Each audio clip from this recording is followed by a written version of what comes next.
So without wasting your time, let's start right away. We want to open the settings on our iPhone, and then we'll go over to our phone settings. In order to find them, scroll all the way down to the bottom of the settings page, and then you want to open this Apps section. A couple of settings were moved with iOS 18, so the apps are moved to a new section. So once you're here, you want to go down until we find this phone option.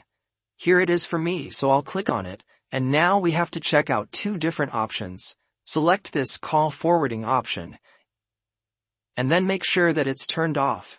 This feature can forward it to another device, which could pick up and have the voicemail turned on. So, disable call forwarding, and let's go back one page. Open the live voicemail option, and turn that off also. So make sure that this live voicemail option is disabled or turned off, so that you won't get those specific voicemails. After you do this, we'll have one more step that we have to do in order to turn off the voicemail on our iPhone. Go over to the phone app and we have to open our dial pad right here. We want to type in #004 and another hashtag, just like this, and then we want to hit the call option. You will see this setting deactivation succeeded, and that means that we had deactivated all of these different things from the list, including the voicemail option.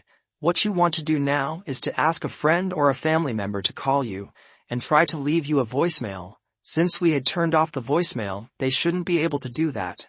But that's about it, everyone. If you have any other solutions or questions about this whole process, please make sure you leave them in the comments down below, and I'll see you in the next video.